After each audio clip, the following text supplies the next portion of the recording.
Oh, this is the social science. All right, so with so many things in the SAT, you can't just take it for face value. It isn't you just read it and you understood it and now you're ready to answer questions, because specifically for the social science section, and I know it's social science, number one, because it's not a hard science. The passage is adapted from Moses Nam, The End of Power, from boardrooms to battlefields and churches to states, why being in charge isn't what it used to be. That's not like a science.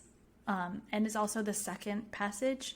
And so often after a fiction, after you feel like you know what you're doing, then they hit you with social science. And so here's the deal with social science. There's always a social issue, like this big conversation about a social issue. And what social science wants you to believe is that, so here's the big social issue, and everyone that has anything to do with it, including all the people that live in this area, think that this is okay. We're sitting here, we think that everything is okay, and yet there's one person, most likely the author of this, that thinks that it would be better if we did something just a little bit differently. And so the way that I like to talk to you through social science is, like, after we read, or during reading is when I do it, is, somebody wanted. So all in all, say, for example, somebody wanted like really easy mass transit. They wanted an easy commute. They wanted high-speed rail. They wanted extra lanes on the highways. They wanted those tolls that you just drive through and that automatically takes, the money from a sensor in your car. They want things to be easy. And so we're going to solve the problem, this big problem that so many people are a part of, traffic congestion. We're going to solve it by adding on extra lanes on the highway, and we're going to solve it by, making it really easy to get through the tolls, and we're going to solve it by adding on high-speed rail so that people can use that. However, the author's going to come in and say, there's a better way. And what is the author's better way? Because once you understand the author's better way, then you're understanding every single question that will follow. So this is the way that I like to kind of talk to you about it. I don't really know a better way. And when I get the kids thinking about the SAT through somebody wanted, like we all want really easy commutes, right? We want our parents not to be grumpy after driving an hour to work. We all want a seamless way to get back and forth from school. We all want to get through the car lane at school really easily. So here's what we're all kind of suffering. So, people are going to come in and say, here's the easy fix, except the author, they're going to have a different take on it. When you understand that different take, then you'll understand how to answer the questions. As always, we're going to read for theme. We want to make sure we understand the theme, but the theme definitely is going to come through the so.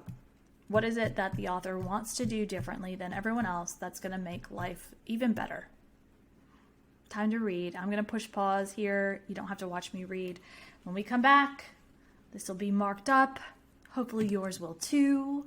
And if you have, the courage to answer a little bit of somebody wanted but so here, jot it down. Let's see.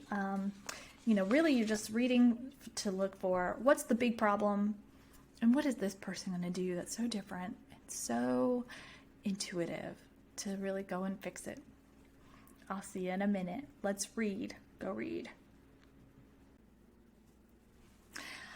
That felt like the SAT. All right, so here is what I came up with. This is a lot of my marking, my somebody wanted but so chart. Okay, so my theme I came up with, power flows away from autocrats. My somebody wanted, somebody wants more electoral democracies. But autocracies have a history of being oppressive, like government has a grip on society. So the things that are going to make the difference are elections, freedom of the press, civil liberties, checks and balances that limit the power of one institution. And those kind of changes are going to be made through things like the media, social media, people seeing what it's like to live in a democratic society.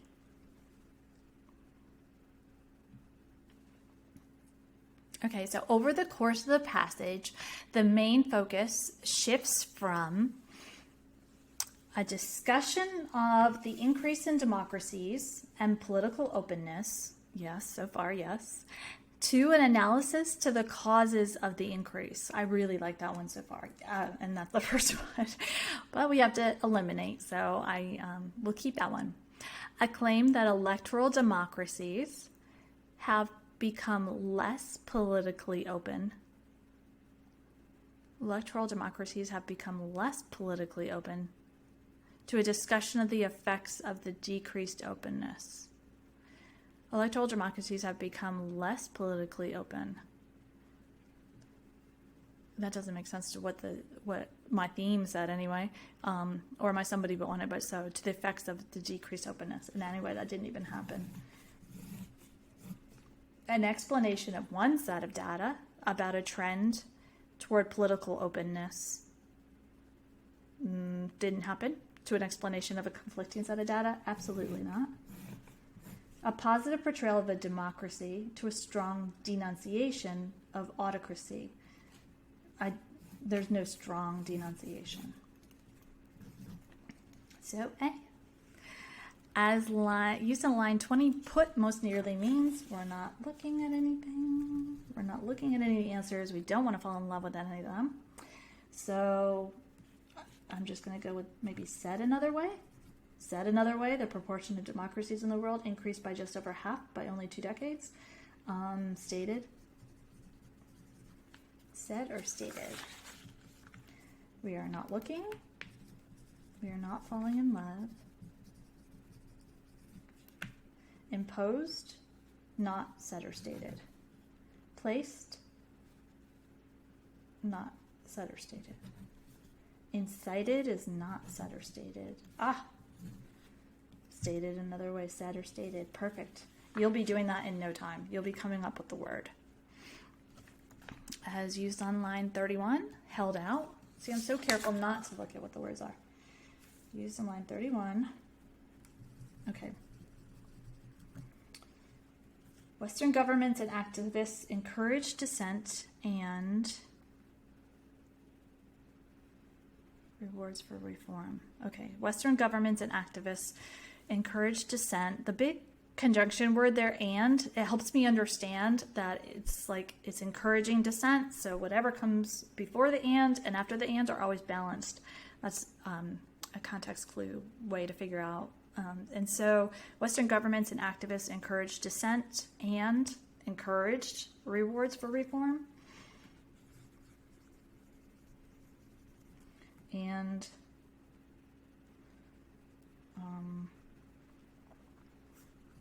let's see, encouraged reform. I'm trying to think of a word for a simpler logical word for encouraged. Just liked.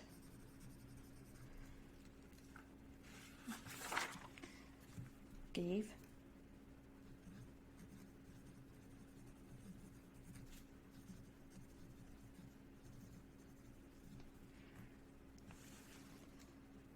Resisted, does that mean encouraged, liked, or gave? No. Awaited?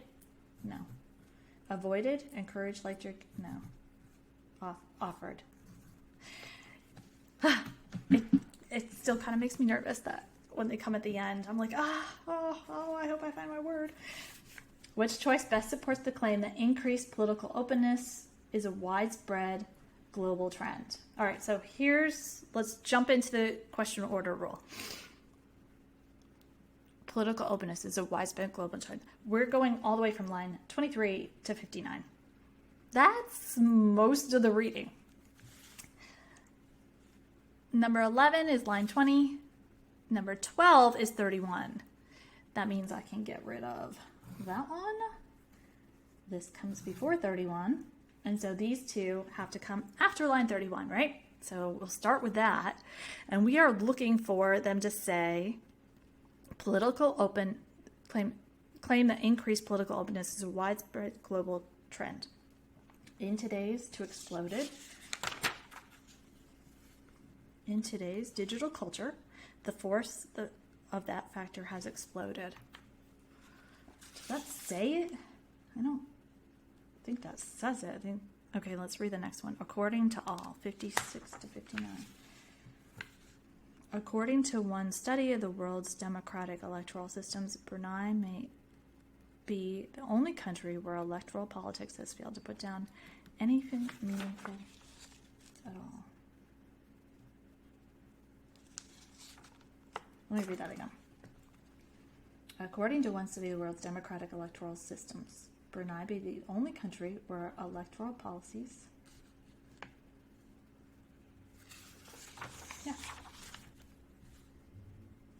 widespread global. Brunei's the only one that isn't. That's widespread and global. The passage characterizes the state of political openness in autocracy regimes as unexpected, in that instead of becoming oppressive, autocracies are becoming more democratic. I mean, that's our theme, right? That was our somebody wanted it so. That was our somebody wanted it so. Data indicate that the regimes are becoming less democratic, while opinion polls indicate that the public believes regimes are becoming more democratic. Didn't read any of that. Despite the recent well-publicized trend toward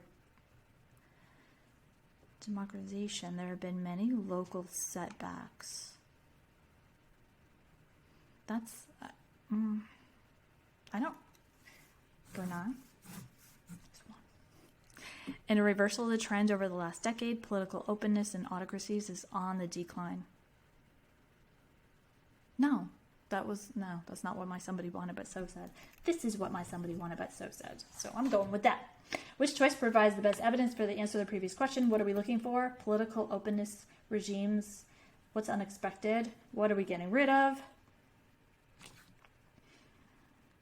We can get rid of, look at this. Sorry, I'm keeping my stuff. This goes to 59, so that means we can get rid of that one. We can get rid of that one. So let's start 59 to 63 with far to true. State of political openness in autocracies is unexpected in that.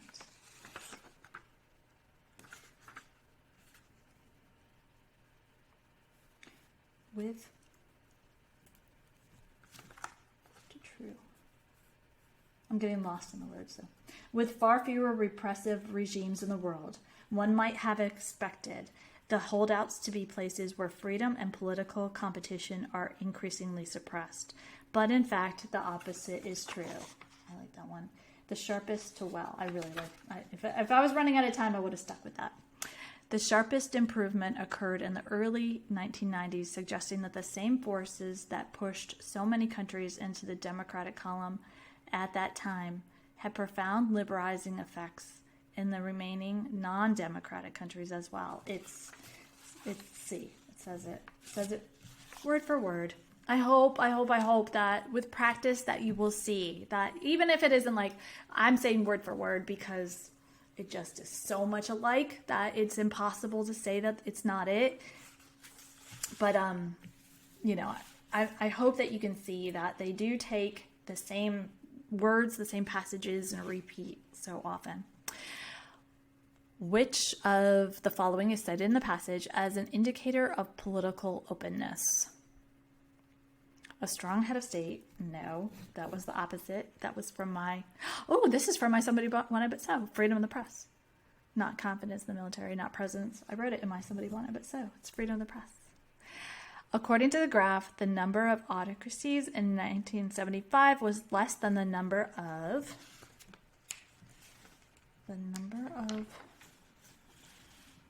now we're finally getting to the graph. We haven't looked at it yet. 1975.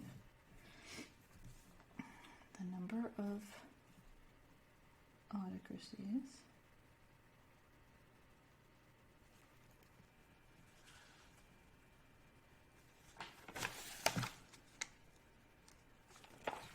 Okay. In 1975, I just had to remind myself. The number of autocracies in 1975 was less than the number of. Okay, so where is there a higher number? So we're here. So in 1975, this is where we're at. We're right around 90, right? Okay. So we're here. So I'm just looking for a higher number because this number here has to be less than something. And the only numbers are up here. So it's the number of democracies starting in 2004 on, right? So this number here is lower than these numbers, but that's the only time that it's lower. 2004 on. And it's democracies in 2011. So anything that was 2004 on. According to the graph, the number of democracies was roughly equal to the number of autocracies in which of the following ranges? So where are they? They are equal right here. And 60. So that looks like 1987.